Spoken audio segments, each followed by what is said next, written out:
Berjalannya waktu itu, warga itu sekarang merasakan ketakutan yang sangat karena warga sering dikagetkan dengan penemuan mayat yang dalam keadaan leher terputus.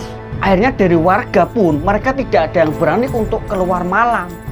Bahkan dari salah satu warga itu pernah memergoki kayak ada hewan anjing ya, anjing berkepala dua itu sekelebat masuk ke dalam perkebunan milik Juragan Romeo.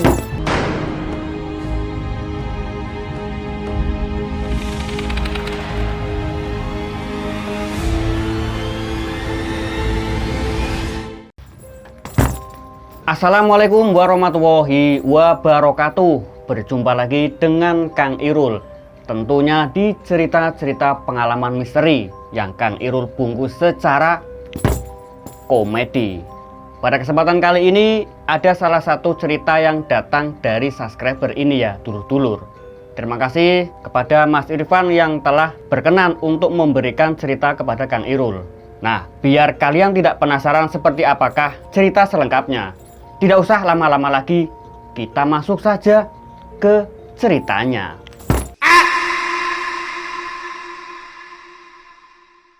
Di awal cerita ya, kita diperlihatkan ada dua sejoli, sebut saja namanya Romeo dan Juliet.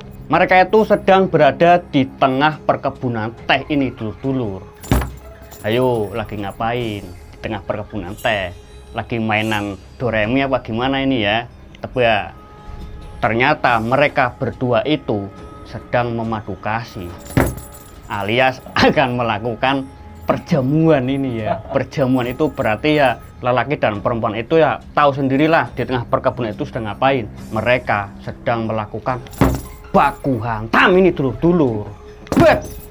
Di saat Romeo itu sedang mulai membuka kancingnya satu persatu sambil menjulurkan lidah, melihat banana big yang dua itu sudah ngiler ya itu Romeo dengan cepat. Romeo sudah tidak tahan karena melihat kemolekan tubuh dari Juliet itu sangat seperti Celine ya.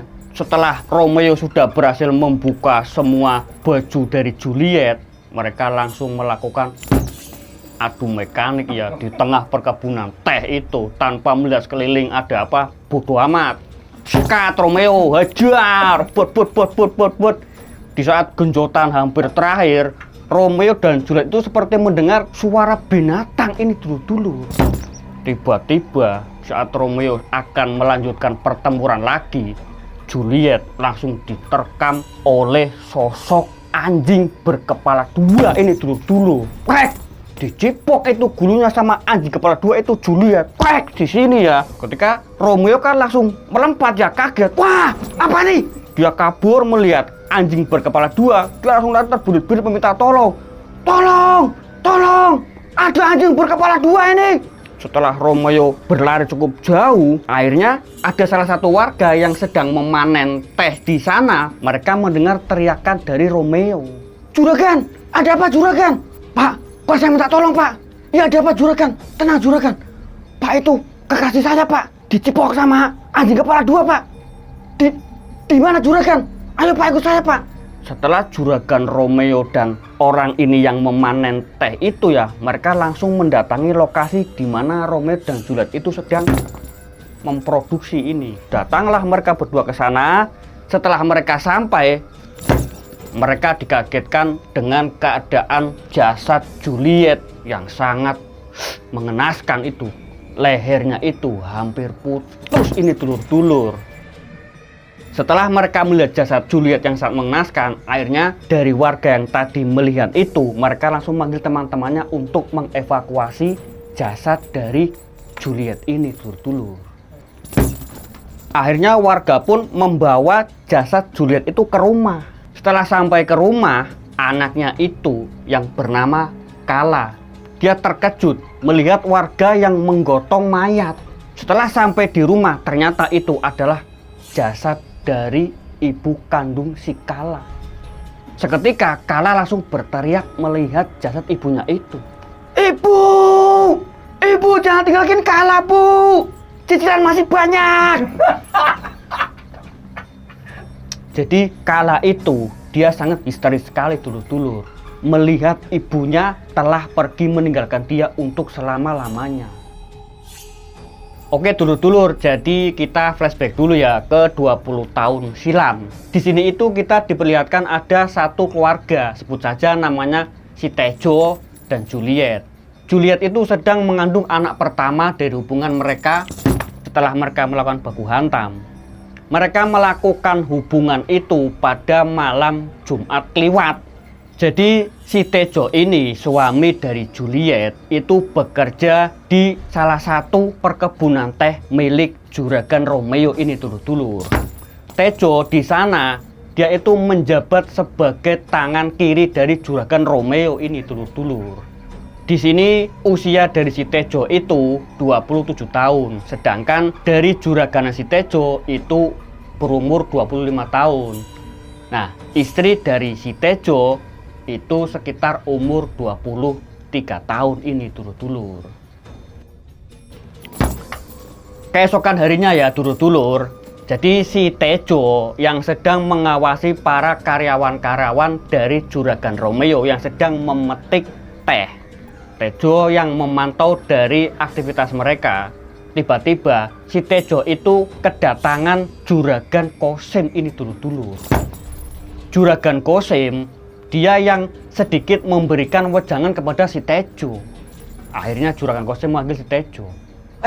Pak Tejo! Pak Tejo yang mendengar panggilan dari Juragan Kosim, akhirnya dia menyaut nih. Juragan Kosim! Akhirnya Tejo pun menyampari Juragan Kosim. Setelah mereka bertemu, Juragan Kosim yang memberikan wejangan kepada Tejo. Pak Tejo, jenengan ikut Juragan Romero. Iya Juragan. Hati-hati. Hati-hati kenapa Juragan? Pokoknya hati-hati ya. Tapi di saat Juragan Kosim sedang ngobrol dengan Tejo, ternyata Juragan Romeo itu menguping pembicaraan mereka. Sontak Juragan Romeo itu grundel ini ya dulur-dulur. Asu Kosim pancen bangsat kok. Romeo yang tidak terima jika si Tejo itu adalah tangan kirinya, seketika Romeo itu celingak-celinguk. Ternyata Romeo itu melihat gundukan telepon kebu ini dulur-dulur ya. Diambillah itu telepon kebu sama Romeo, dilemparkan ke Juragan Kosim. Dipanggil itu Juragan Kosim. Hei Kosim, apa? Tampaknya dia telepon kebu. Dilempar itu telepon kebu ke mukanya Juragan si Kosim. Pak! Otomatis kan Juragan Kosim terkena telepon kebu kan otomatis marah. Bagaimana kalau dulur-dulur dipomok telepon kebu? Marah nggak? Marah, ya marah. Akhirnya Juragan Kosim itu berdiri. Bahasa teremu, Romeo. Di cengkeweng itu baju Romeo sama Juragan Kosim. Akhirnya Tejo yang melihat mereka berkelahi langsung dilerai itu. Stop Juragan! Stop Juragan! Juragan Kosim tadi yang terkena telepon kebu, dia mengambil dari mukanya, dilepetkan lagi ke Juragan Romeo. Remu podobet, oleh dikembalikan lagi itu telepon kebu ke Juragan Romeo.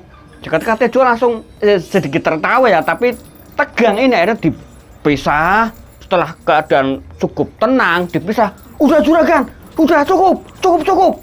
Akhirnya Juragan Kosim disuruh pulang oleh si Tejo. Setelah selesai berantem ini antara Juragan Kosim dan Juragan Romeo, malam harinya ini dulur-dulur, tiba-tiba warga itu dikejutkan dengan adanya pembagian door prize ini dulur-dulur. Dikejutkan dengan adanya penemuan mayat di tengah kebun teh milik Juragan Romeo ini dulur-dulur. Warga yang langsung berbondong-bondong untuk mendatangi lokasi itu, melihat mayat yang dengan keadaan yang sama, dengan leher yang hampir terputus. Mereka seketika langsung ketakutan. Mayat itu dievakuasi oleh warga. Bahkan dari pihak berwajib pun datang ke lokasi untuk ikut membantu evakuasi mayat tersebut. Lah, di sini dari warga ada salah seorang yang berkata ini kepada warga lainnya. Kang, jangan-jangan di desa kita ada yang melakukan pesugihan, Kang. Jangan ngawur kamu kalau ngomong. Iya, Kang. Soalnya tidak cuma ini sekali, Kang. Di desa kita itu sudah banyak sekali korban, Kang. Bahkan hampir Ratusan. Ini sudah yang keberapa kali ini, Kang? Iya juga, Kang. Tapi kira-kira siapa, Kang? Ya, saya tidak tahu, Kang. Setelah warga berhasil mengevakuasi jasad yang ditemukan di tengah kebun itu, berjalannya waktu itu, warga itu sekarang merasakan ketakutan yang sangat karena warga sering dikagetkan dengan penemuan mayat yang dalam keadaan leher terputus. Akhirnya dari warga pun mereka tidak ada yang berani untuk keluar malam. Bahkan dari salah satu warga itu pernah memergoki kayak ada hewan anjing ya. Anjing berkepala dua itu sekelebat masuk ke dalam perkebunan milik Juragan Romeo. 9 bulan kemudian akhirnya Tejo dan Juliet mempunyai anak ini dulur-dulur. Nama anak dari Tejo dan Juliet itu mereka memberikan nama Kala. Malam harinya anak dari Tejo dan Juliet itu, Kala, itu menangis ini dulur-dulur. Menangis rewel sekali. Di saat Kala itu rewel ya, Tejo itu mendengar seperti kayak ada suara gonggongan anjing ini dulur-dulur.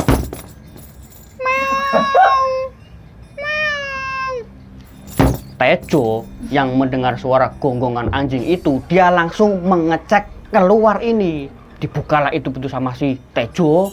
Dia melihat, Tejo itu melihat seperti kayak ada anjing yang masuk ke dalam kebun milik Juragan Romeo.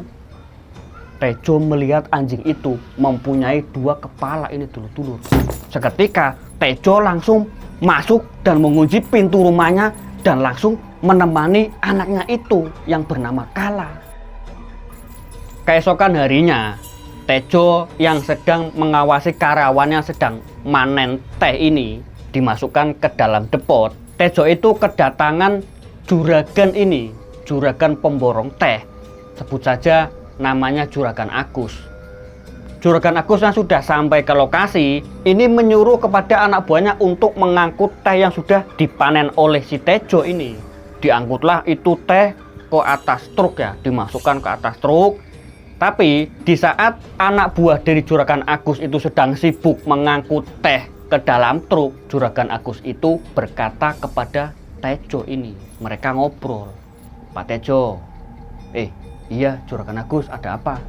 Dengar-dengar di kampung Pak Tejo sering banyak korban ya Pak. Kok Juragan Agus tahu? Ya ini desas-desus Pak Tejo, saya dengar. Terlebih katanya korban itu digigit anjing berkepala 2 ya Pak Tejo. Iya Juragan, di desa kami sering terjadi korban. Nah korban itu sudah sangat banyak sekali Juragan, bahkan sampai ratusan. Dan keadaannya itu dengan luka yang sama, dengan leher yang hampir terputus Juragan. Setelah mereka cukup mengobrol, akhirnya Juragan Agus itu sudah selesai memborong semua teh yang ada di kebun milik Juragan Romeo. Singkat cerita, anak dari si Tejo dan Juliet sekarang sudah berumur 15 tahun. Tejo yang mengajak anaknya itu yang bernama Kala untuk melihat-lihat kebun teh milik Juragan Romeo. Diajaklah itu anaknya yang bernama Kala. Pak Tejo itu mengajak anaknya itu yang bernama Kala itu sekitar sore hari. Diajaklah itu keliling area perkebunan teh milik Juragan Romeo. Setelah mereka cukup lama berkeliling-keliling di lokasi perkebunan teh itu, ternyata waktu itu sudah sore, terlebih cuaca itu mendung. Mereka takut jika akan terjadi hujan. Akhirnya Pak Tejo mengajak Kala itu, "Nak, kayaknya mau hujan, kita pulang aja yuk." "Iya Pak, ayo Pak." Di saat mereka akan pulang, ternyata mereka tidak sampai, hujan sudah turun duluan. Akhirnya mereka itu berteduh di salah satu saung di dekat kebun teh milik Juragan Romeo. Di saat mereka berteduh, tiba-tiba Pak Tejo itu seperti merasakan kayak ada hal yang janggal ini dulu. Dia seperti kayak melihat sekelebatan tadi lah. Tapi dia, kayaknya nggak mungkin. Ternyata apa yang dirasakan oleh Pak Tejo itu benar. Tiba-tiba Pak Tejo langsung disergap oleh anjing berkepala dua itu. Wah, langsung tepat sasaran di leher ini ya. Kala yang melihat ayahnya itu diserang anjing berkepala dua, dia hanya berteriak histeris sambil memanggil nama ayahnya itu. Ramadan! Papa! Kala yang tidak bisa menolong ayahnya itu, dia hanya bisa menangis sangat histeris melihat ayahnya tercabik-cabik oleh makhluk anjing yang berkepala dua itu ya dulur-dulur. Di saat Kala sedang berteriak histeris, dia menyaksikan tragedi yang sangat mengerikan. Dia berteriak-teriak. Nah, di sini ternyata Juragan Kosim itu lewat. Juragan Kosim itu ternyata dia mempunyai usaha sampingan itu dulur. Dia berjualan cilok keliling. Lewat mendengar teriakan dari Kala, akhirnya dia menghampiri Kala. Enggak, ini berarti biasa lah, guyonan sidik. Juragan Kosim yang tiba-tiba lewat di sekitaran perkebunan milik Juragan Romeo, dia mendengar teriakan Kala, akhirnya dia menghampiri Kala. Juragan Kosim yang melihat Kala dengan ayahnya itu yang sudah mati mengenaskan, akhirnya Juragan Kosim seketika langsung memanggil warga untuk membantu evakuasi dari jenazah Pak Tejo itu selaku tangan kiri dari Juragan Romeo. Setelah kematian dari Pak Tejo, 3 hari berselang, Juragan Kosim yang berinisiatif untuk bersilaturahim ke rumah almarhum Pak Tejo itu. Setelah sampai di sana, tidak lupa ketuk pintu dulu. Assalamualaikum. Waalaikumsalam.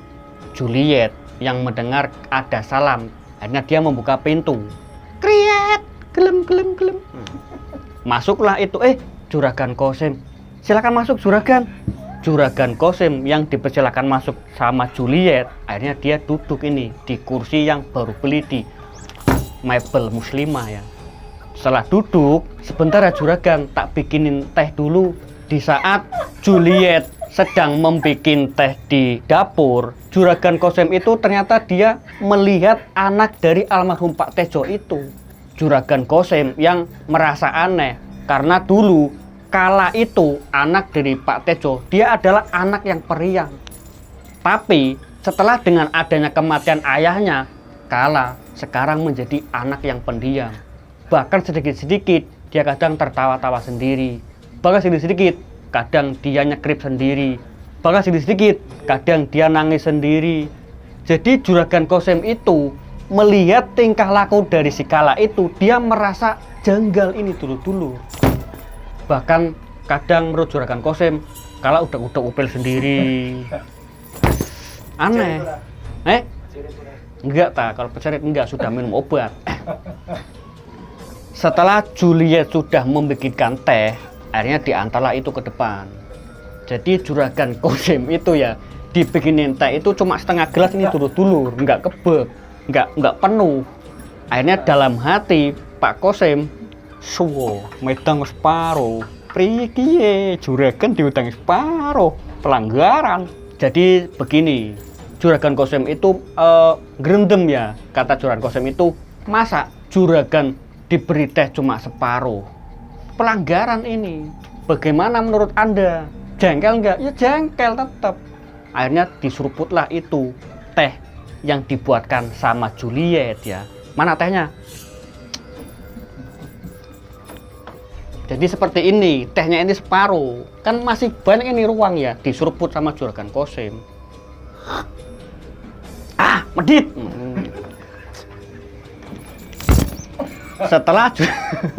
Setelah Juragan Kosim mencuruput teh, akhirnya dia ngobrol serius dengan Juliet. Jadi dengan adanya saya datang ke rumah jenengan, saya ingin membahas tentang kematian suami dari Ibu Juliet. Iya, bagaimana Pak Kosim? Juliet yang seketika kaget dengan tema yang dibicarakan oleh Juragan Kosim. Akhirnya Juliet kan penasaran. Akhirnya Juragan Kosim kembali membicarakan perihal kematian yang menimpa suaminya Juliet ini. Dan terlebih dengan para warga yang ada di kampung Juragan Kosim. Jadi seperti ini Bu, kayaknya di desa kita itu kayak seperti ada yang melakukan pesugihan ini, Bu. Maksud juragan, ya ini menurut saya, Bu. Nah, terlebih para korban itu, mereka selalu ditemukan di tengah lahan milik Juragan Romeo. Otomatis pasti pelakunya Juragan Romeo ini, Bu. Itu sudah jelas. Juliet yang mendengar penuturan dari Juragan Kosim, ini cukup logis ya, dulur-dulur. Korban itu selalu ditemukan di tengah area perkebunan milik Juragan Romeo. Juragan Kosim yang sudah panjang lebar tadi ngobrol, dia akhirnya ngonggor lagi, minum lagi. Medit pancen. Akhirnya Juragan Kosim melanjutkan pembicaraannya. Akhirnya Juliet itu seakan tidak percaya kepada omongan dari Juragan Kosim ini. Jangan-jangan Juragan Kosim kalah saingan kali sama Juragan Romeo. Nggak mungkin Juragan Romeo pelakunya. Juragan Romeo itu dengan keluarga saya itu sangat baik sekali, Juragan. Dia tidak mungkin melakukan hal sebodoh itu. Di saat Juragan Kosim dan Juliet itu sedang mengobrol serius, tiba-tiba Kala yang dari tadi mendengar obrolan mereka berdua, dia seketika langsung keluar dan berteriak, "Wah, kamu Juragan Kosim, jangan-jangan kamu pelaku ini semua ya, dan kamu juga yang telah membunuh ayah saya. Kamu Juragan Kosim, Meret, Meret, Meret." Kala yang berteriak kepada Juragan Kosim jika dia mengira Juragan Kosimlah pelaku dari pembunuh ayahnya itu. Nah, jadi siapakah pelaku dari kejadian ini ya dulur-dulur yang sudah memakan banyak korban sekali? Apakah Juragan Romeo ataukah Juragan Kosim? Kalian penasaran? Nek ora penasaran, tak kepret. Saksikan episode yang kedua hanya di channel Kang Irul Misteri. Akhir kata, Kang Irul pamit undur diri. Sekian. Wassalamualaikum warahmatullahi wabarakatuh.